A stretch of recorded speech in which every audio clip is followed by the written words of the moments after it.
He says, you're gonna get on board, and we're gonna go someplace, and then we're gonna come back, and that's all.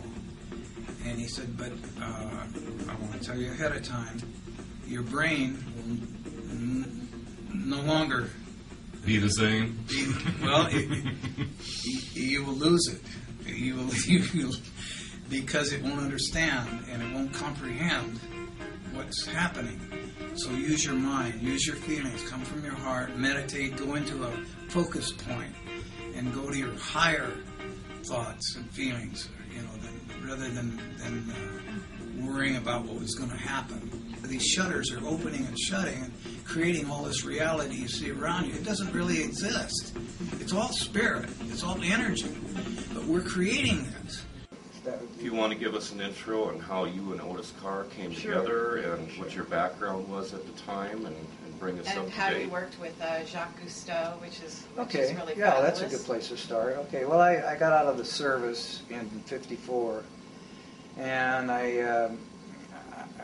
when I was in the service, I was stationed on Guam, and they had the Korean outbreak, and they shipped us out in the middle of the night to Korea, and we made the Wonchon landing, and went through that situation, which was kind of unpleasant. I got wounded about 4 times and had frostbite and so forth.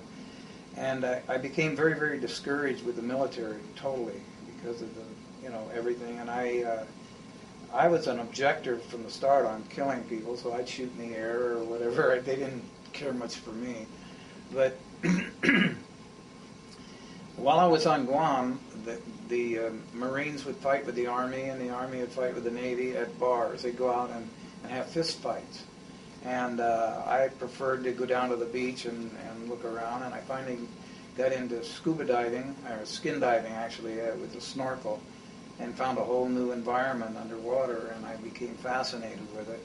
And so I kept developing that until the outbreak in Korea. When I got back to the States, I was in heavy weapons. I was in the 3rd Division, 7th Regimental Combat Team, which is nothing more than machine guns, heavy mortars, and big artillery. And that's, even though I had put in for engineering school continuously in my time in the service, they kept putting me back in the infantry. So when I got out, I didn't have much to go on except my interest in diving. So I started a diving business, a skin diving, scuba diving business in San Francisco, and eventually graduated down to Southern California, where my family, so my relatives and stuff, in Newport Beach and Costa Mesa, California. And I met my first wife, and we got married, and had a couple of children. And I was diving on my own then. I was doing a lot of diving. I was doing abalone diving and research and development diving and recovery diving. And it was going along well, but my wife didn't like the idea that I'd be away for a couple of days on the boat and stuff, because the kids were growing up and they needed their dad and so forth. So, to make a long story short, I went to work for the manufacturing plant at that time for U.S. divers. Was located in Costa Mesa or Santa Ana, and so I went to work for U.S. divers, which had developed the scuba, Jacques Cousteau's scuba gear, and they right away we hit it off because I am constantly a researcher and developer myself. So I went into the research and development department, and we take trips out to Catalina, and my job was to test a wraparound mask at the one stage. And anyway, I got really involved with that, but we'd stay out longer and longer on research trips. And my wife was getting very insistent that I get something a little less dangerous and a little more domestic, home. So she found this ad in the paper. It said there's Advanced Kinetics is advertising. They need lab techs, laboratory technicians, and research technicians. Why don't you go check? because your interest has always been in science, and you're always off. When I get home, I'm always tearing things apart and stuff. So I went over there, and it was lunchtime, and everybody was out to lunch. I was walking down the hall, and I passed the director's office, Dr. Weinhardt, and he said, "Well, what are you doing?" And I said, "Well, I'm looking for a job." And you had an ad in the paper, and he said, "Well, they're all out to lunch now." He says, "Come in, let's talk. What have you done, and where's your background?" I don't have any credentials except bumblebees and lizards and things that I've studied, and I found out that there's quite a bit of credibility to natural law that I apply to things, and it always works. So he said, "Magnetics, you're interested?" I said, "Yeah, I've studied magnetics all my life. I love it." And well, coincidentally, the guy that was working on our magnetic project he just left. And come to work tomorrow morning, you're going on the magnetic project. And I said, "Fine, great." So what it was I had a workbench, and there was a cathode ray tubes, firing electrons, and I had an oscilloscope mounted with a camera, high-speed camera, high-speed everything, and through a magnetic field, I was firing these electrons. And he said, "Take pictures of them. The idea, your goal is to get one electron completely through the field without deflection, without it being pulled to the positive or negative." I said, "Fine, no problem. It's an easy job." So I just kept taking pictures, quite extensive and expensive. Every day, it was about $1,000 worth of work every day that was paid for by the taxpayers for the research. And I started questioning it, and my affiliation with nature told me that they were using force. Brute force. And it doesn't work with nature. It doesn't work with the laws of nature. So I said, this is never going to work. I can appreciate this guy leaving. He got fed up, and I was getting there fast. So I went home, and I'd gone to garage sales and collected, I had an audio amplifier, I had a frequency generator. I had different things at home that I tore apart a TV and got a cathode ray. I started the experiment on a small scale in my living room floor, and I set it all up and got everything the way I felt it should work. And instead of forcing the electrons, I pulsed them. I just gave them a pulse, and that's all I did. And they, on their own, started a circular motion. Attracted in their own pattern and how much they wanted to at a precision and moment. they went from negative to positive all the way through to the end of the You're just feeding it back to the source. And I said, my God, that was simple, because the first shot went through, and then I did many, many more, and they all went through without deflection at all. And I said, I'm happy. This is going to give me a raise, maybe. So then the next experiment, on the bench next to me, they were working on levitation. Other technicians, other engineers were working. In what department were they Or working in with? advanced kinetics. The laboratory was huge, and we had different, different workbenches, and they were working on lasers to the moon and levitation. So there was different government interest, of course, involved in some of the projects as well. The government was funding this. This is all government-funded research. Department of Army? I don't know. Just to get back to your story, though, so you had developed this pulsing, Right. and in the next, you're saying next door? The next bench over, they were working on levitation, and they had these just coils, iron with copper wiring, and they had steel balls, and they would put them on top and fire it up, and they would levitate the ball for, I think, 4 to 8 minutes, and it would burn the coil out. And they were called igliotrons, I believe is the correct term for them. And they'd have to go to supply and get another one, They were burning up 2 or 3 or 4 of these. And they were in those days, that was the 50s, they were like $400 a copy. And they were just, we don't care, we got plenty of them. And they were burning these things up. So the other experiment I did at home was I took a 15-inch woofer speaker that I got out of a garage sale or, I don't know, sound system somewhere, and I put it just flat on the carpet on my living room floor and attached my audio amplifier to it, and I started experimenting with like acoustical levitation, thinking, well, you know, they're using this force to push up and they're using a lot of power. I'll try sound waves. I'll try, you know, sympathetic vibrations or whatever. So I fooled around with different objects, and I'd have tentative results. It'd start pulsing and stuff. And then I put a ping pong ball in the center, and I kept fooling, and I think it was 28,000 cycles. I got the ping pong ball to come up.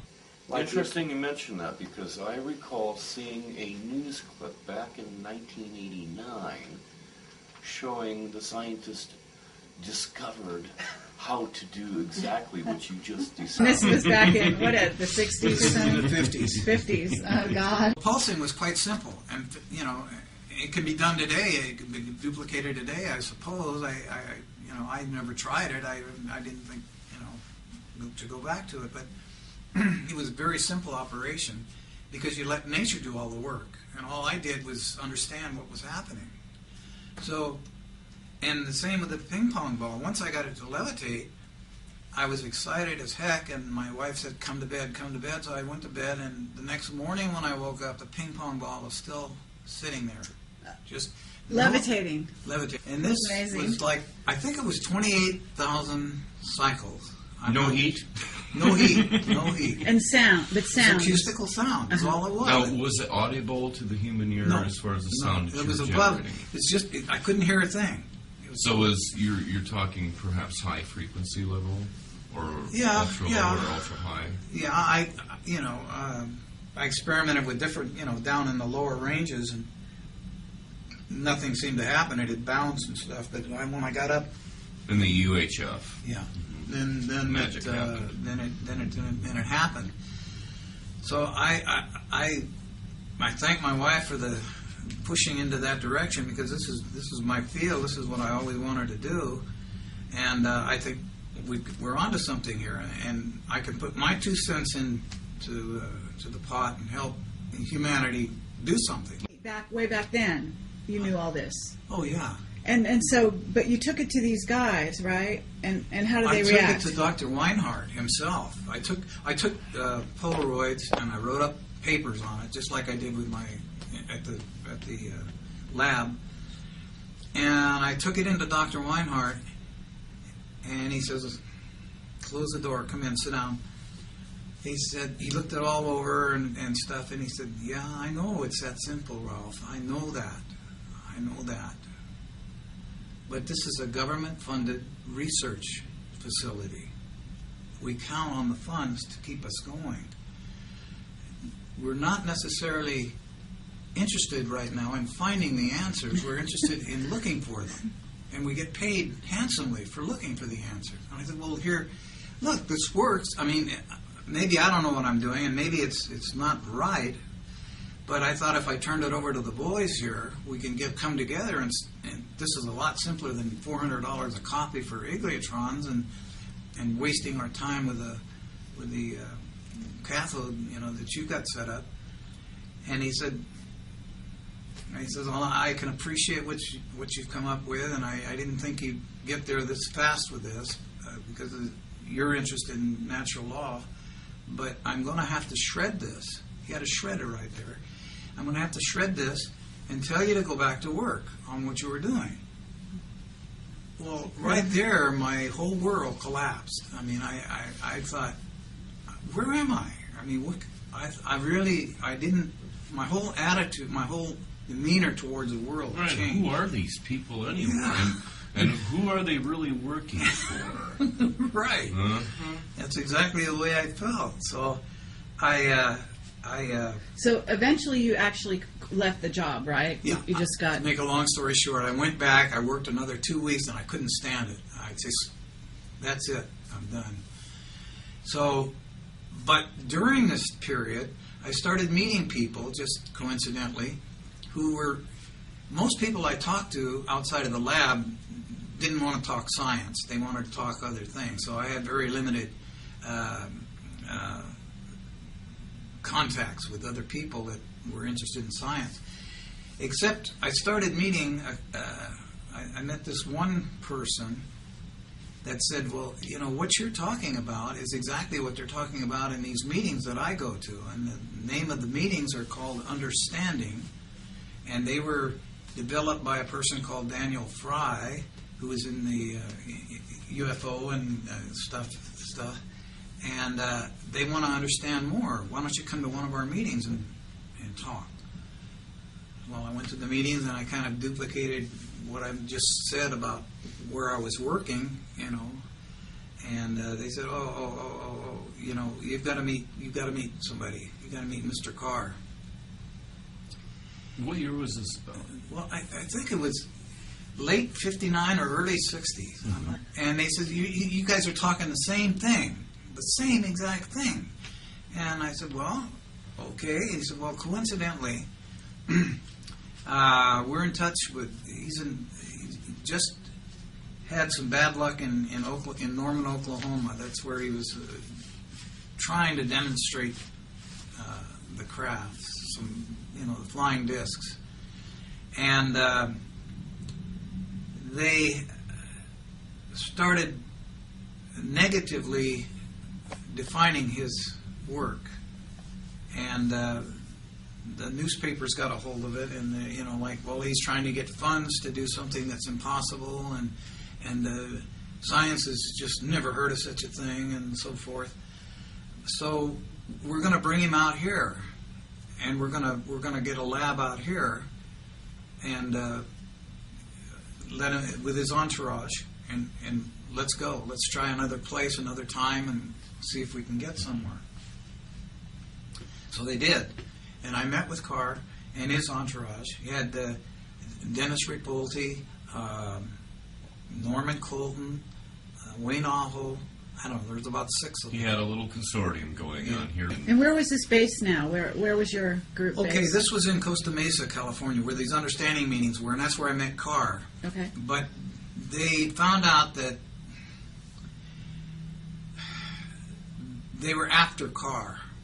He was having all kinds of misses. They were trying to quiet his efforts. They were trying to. When you say he was having misses, actually, people were trying to kill him. Yeah. Yeah. Yeah. They were threatening, and then he'd have to be very careful where he went because he'd find people kind of, very curiously observing him, and things like this. They already knew what you were up to. And they probably were following you as well as following him. That's a good point. I didn't bring this up, and I think it's important. You've heard by now, it's all over the place, about 3 men in black. Right. Okay, I'd never heard, this was back before I'd even heard of such a thing. These 3 guys showed up on my door after this experiment, and after Weinhardt had destroyed these things. Honest to God, they were in black suits. And they said, we're from the DeWalt School of Electronics, and we've heard about you, and can we come in, and we want to know about your experiments and what you're doing and everything. And I was a little hesitant, but I invited them in, and I started talking, and my wife said, no, these guys they don't feel right. Oh. She's very intuitive. Yeah. And she had a bad feeling about She them. sure did. And I said, well, God, you can't kick them out. But they became a little more insistent on, well, give us how you did this, and I want the details and stuff. And they're not giving me anything back. They're just kind of taking it. She caught this, and she says, I'm going to have to ask you guys to leave right now. You can come back later or whatever you want to do, but you got to leave right now. And she kicked them out of the house. Wow. So. Okay, so you started in Costa Mesa, and didn't you move out of there or something? Yeah, the understanding group had a cabin. Some people, there was lots of people in the understanding group. There was, a couple of dozen people that we'd meet. Had a cabin up at Lake Arrowhead, which is down by Riverside, up in the mountains in California. And they said, well, we got to get Carr and you guys in a safe place. And there's a nice big cabin, there's room enough for everybody. go on up there, and then we'll keep working on what we're going to do.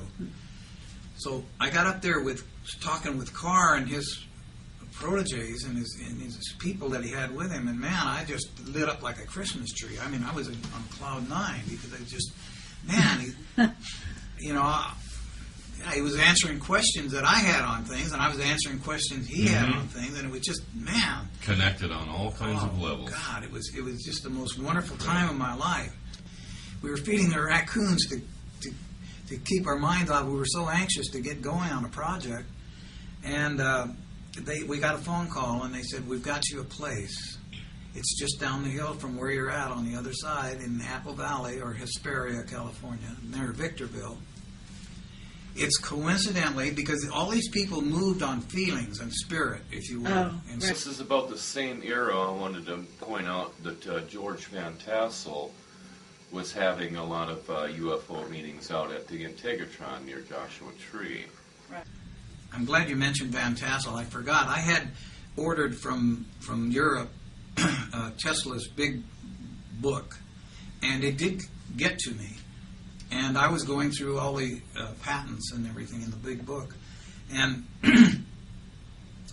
when this thing happened, with my wife kicking these guys out and everything, I got a little apprehensive. And I decided, I knew of Van Tassel, and I knew a little bit about his background. And this was before I met Carr. And so I took a trip. I got in my car, because I was going to try and meet people that Will be more receptive.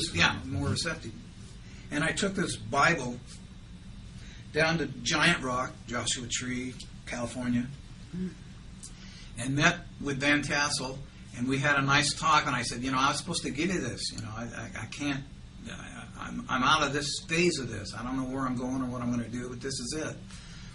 And I gave it to him, and I remember it was getting late that afternoon or evening, and I went out and laid on a hillside, and I looked up in the sky, and I saw hundreds, if not thousands, of whatever they were, UFOs, spaceships, Different various lights. shapes. Or Really?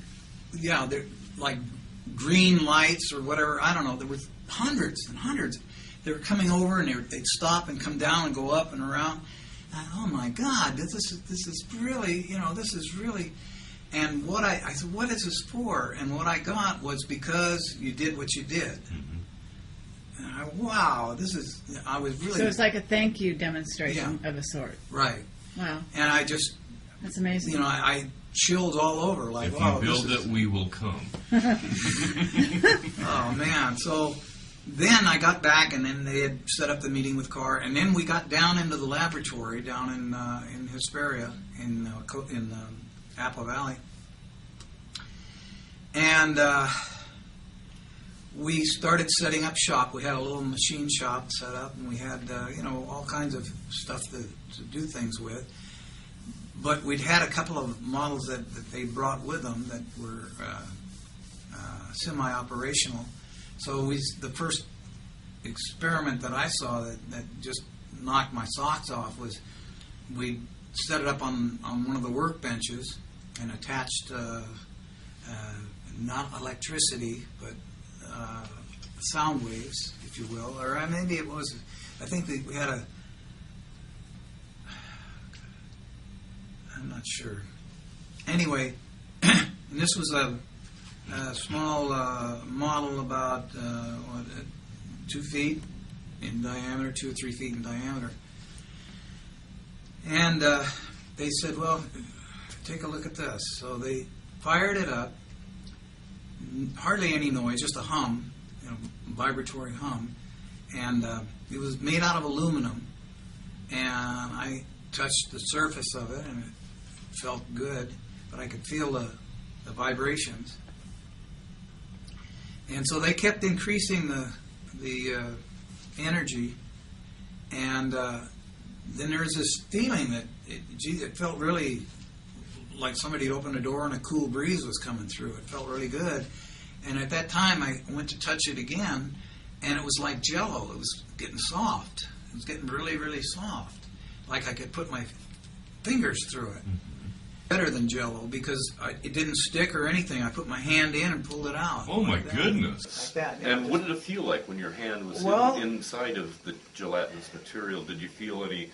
It was the same tingling that we were all feeling in this room. That we had accelerated our efforts. It's like what it was doing, we were doing. So you were sort of speeding up to kind of like in sympathy to those vibrations. Exactly. That resonance that you talk about. Mm-hmm. Mm-hmm. And Carr, after the experiment, Carr, the way he briefed us on things was just we'd sit down and have a cup of coffee, and but he'd come out with this wonderful stuff that just about the laws of nature and how they are. That is our whole essence. And if we ignore it, we're in trouble. You've got to understand these laws and how they work for anything. If you want a comfortable life, a good life, a happy life, and especially if you want to get anywhere in technology, you can't use brute force. Mm-hmm. And I told him about advanced kinetics and everything, and he kind of laughed and he said, no. He said that he told me a lot. He'd worked with Tesla, and he'd known, him for a while and worked with him. And I guess by now you already know about the story of Tesla going to J.P. Morgan and when he showed the wireless tower how to transmit power wirelessly, and he says it's a real good idea, but how are we going to stick a meter on it? Yeah, exactly. The essence of we are in control is really astounding, and he definitely sent the message.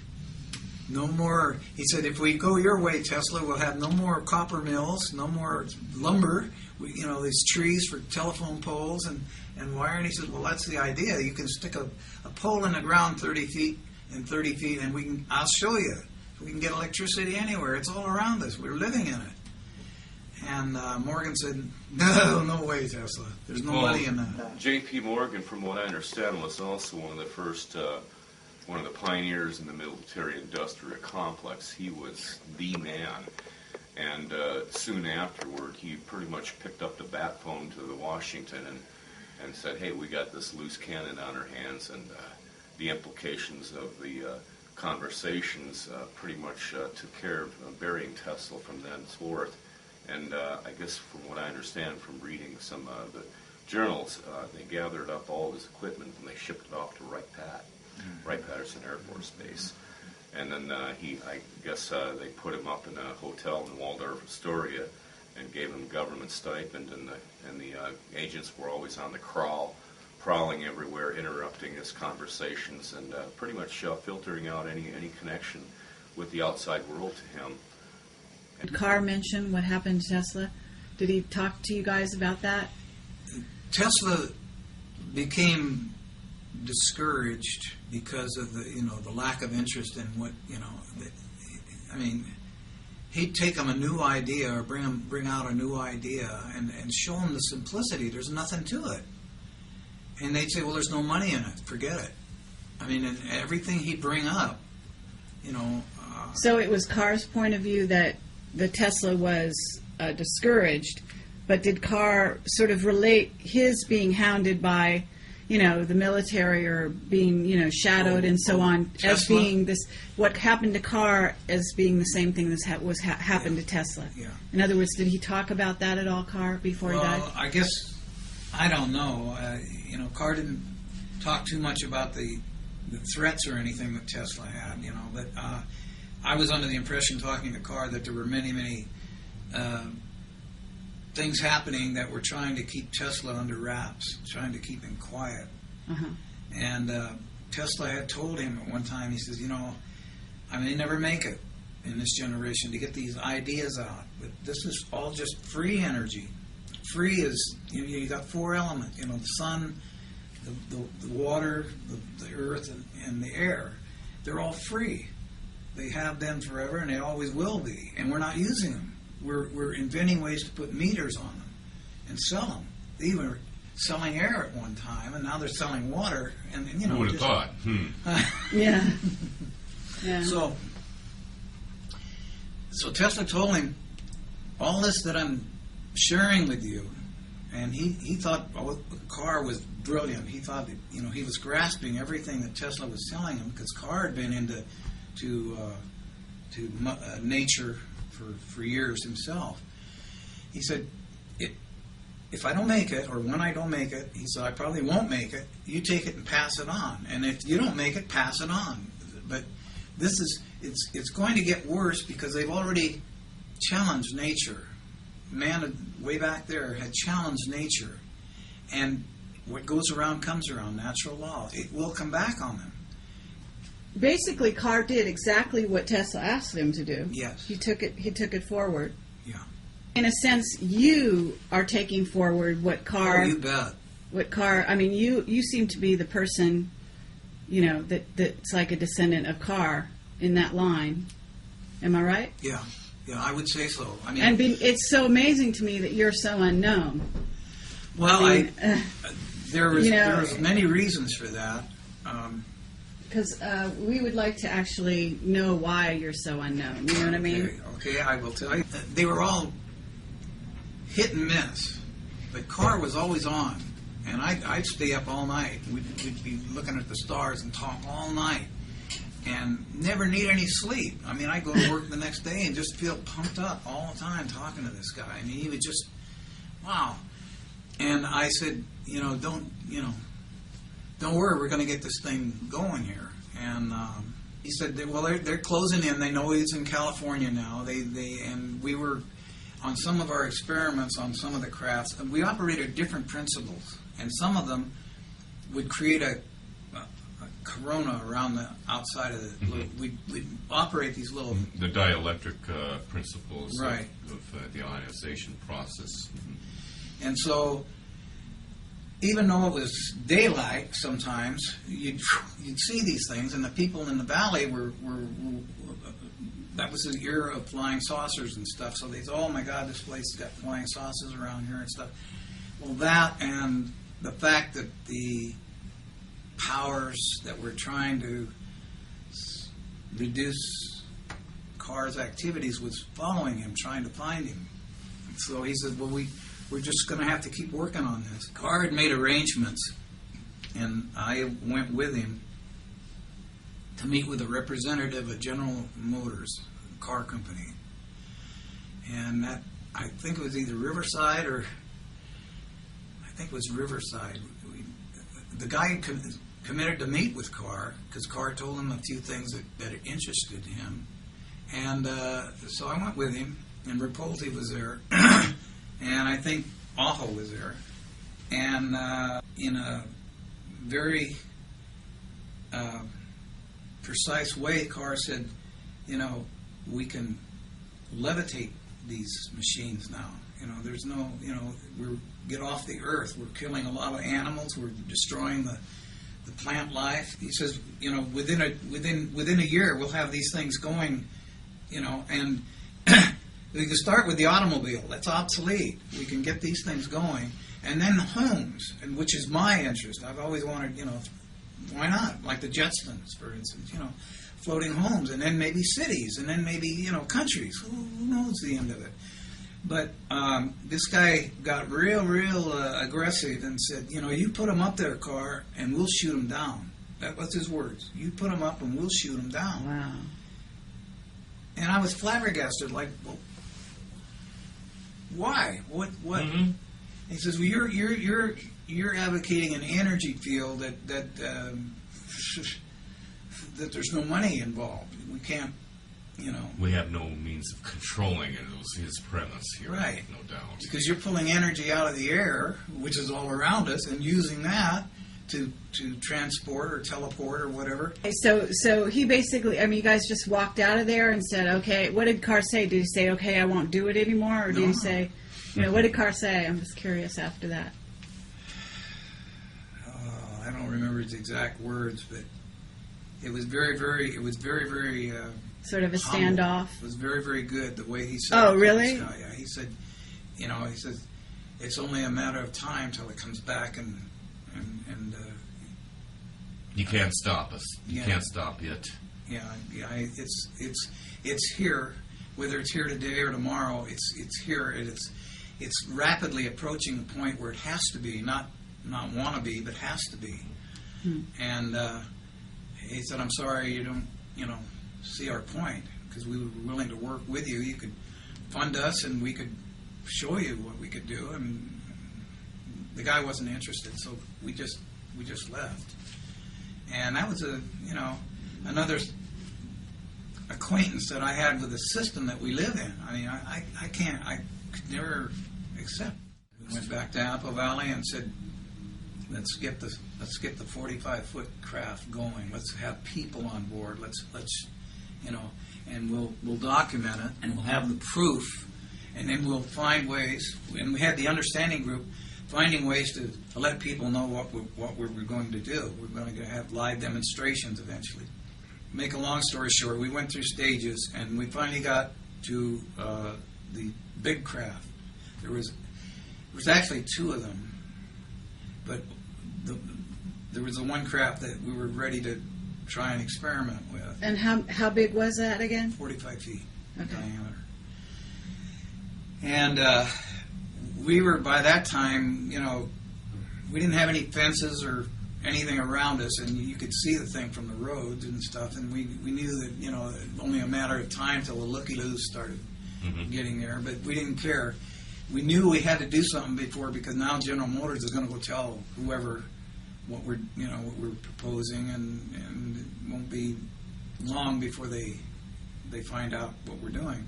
Well, he says, "Come on, we're going to go." He got us into the briefing room, and he told there was three of us. And I don't remember who the other two guys were now. It wasn't Rapoldi, it wasn't Colton, it wasn't Alvo. But there was three of us, and he said, "What you're going to do, you're going to get on board. We're going to go downrange."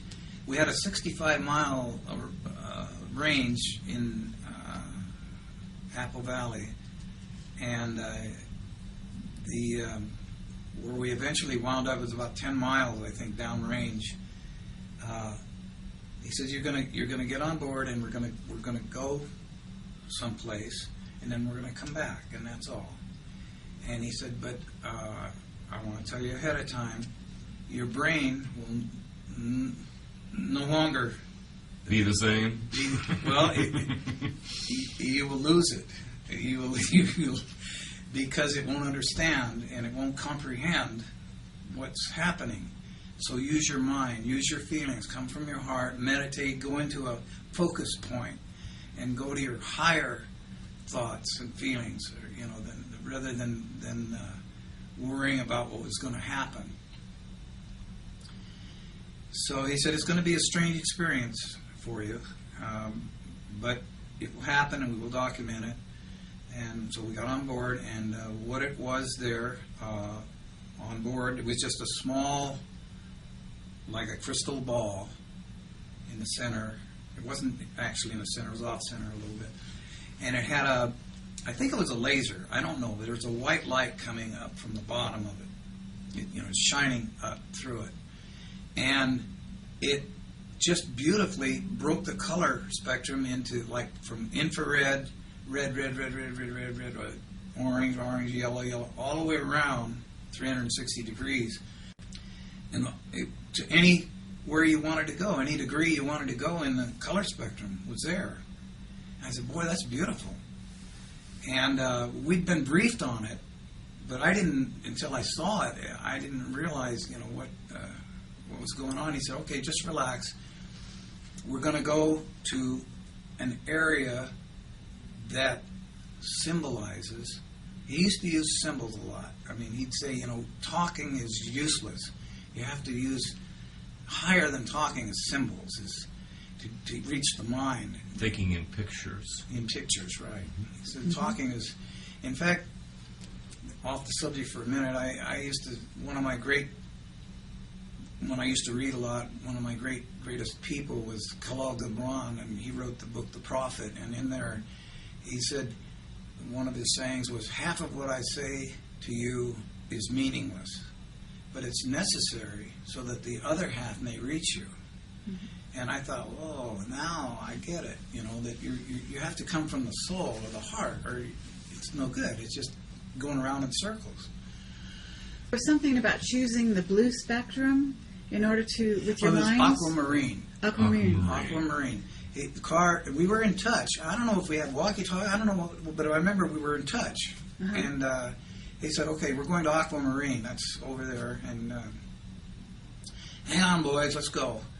So we sat there, and I'm just doing this from memory. And So you're all collectively focusing the same collective thought right on to feed this aquamarine. energy in a center of a focal point, which was this ball. Right.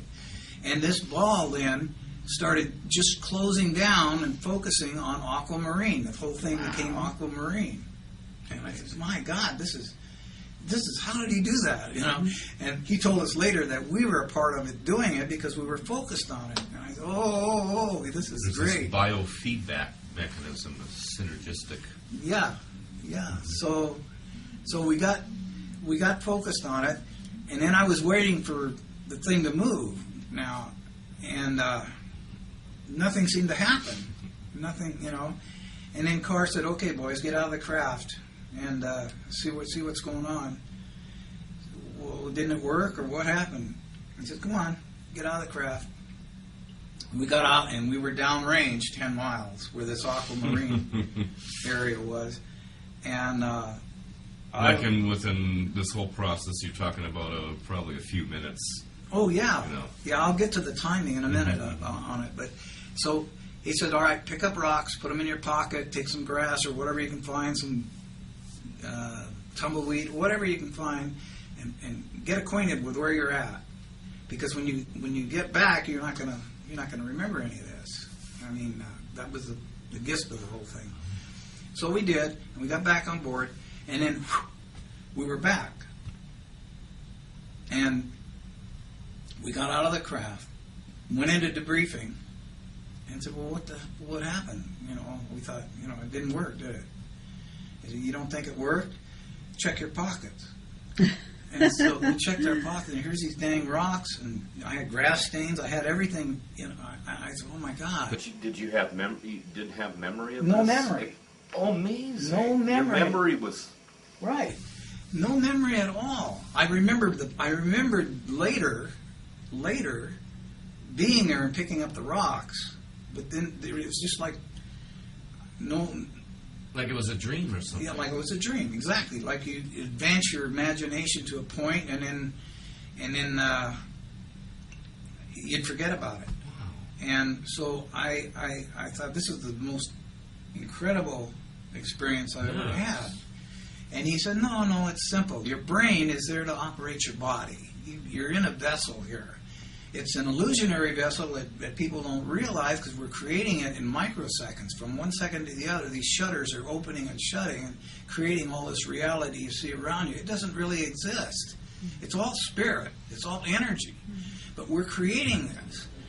And he was blowing us away, and he said, but your brain has a capacity limit. It goes to a certain point of its responsibility, and unless it's in touch with the mind, unless it consents to be in touch with the mind, which The is higher mind, really. well, yeah, that's the mind of all of us because we're all one. Uh-huh.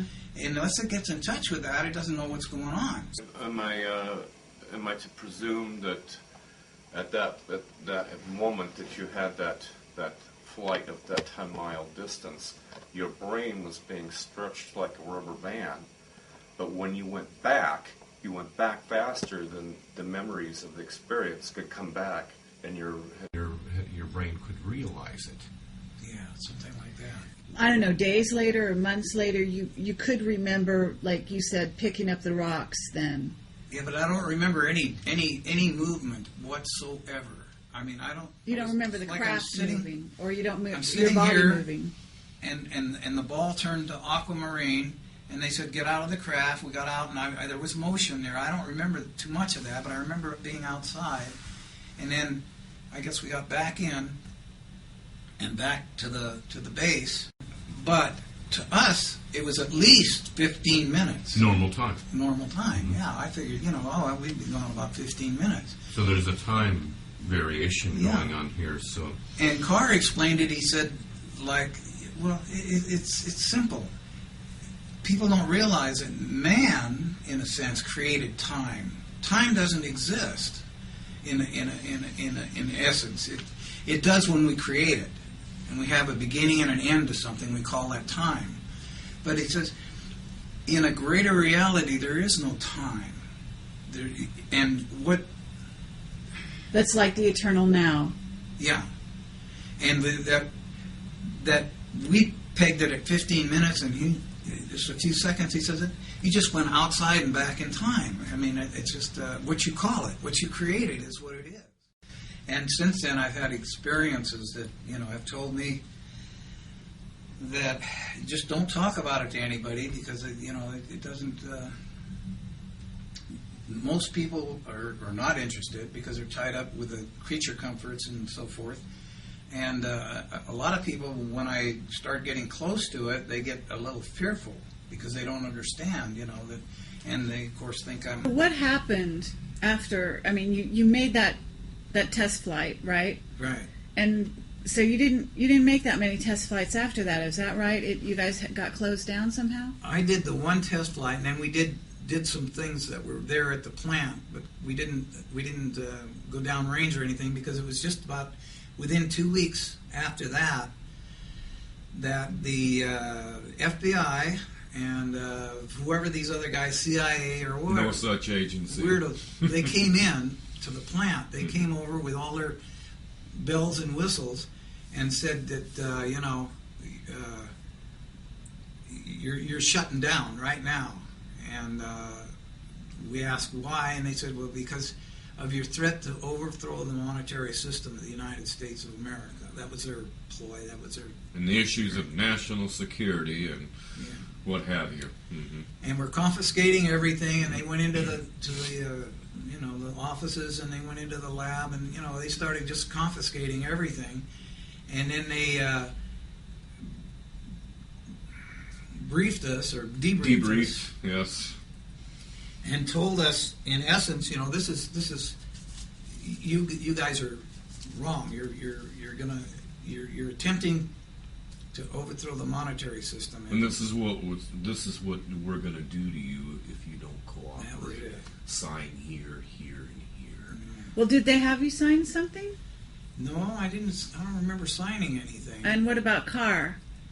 Yeah, they might have had him. He got really, really. His health started going fast after that happened, and I don't know. So I don't know. So you were working on this night and day, pretty much at that point. Right. So you guys disbanded based on these people coming in. Yeah, and they said you're no longer allowed to. On no uncertain terms. No uncertain you will terms. Cease and desist. We're watching you. And so what did you do then? What did you do? Did you just go home and did you try to work in secret at all at that point, or anything like that? I tried to do it on my own, which I found out is you can't do it. You got to have other people. So you and Carr, did you stay in touch after that? Well, they told us not to. So I, through understanding, I was in touch with Carr, and I said we'll get together again. But he was really. He said, no, I don't think we're going to make it this time.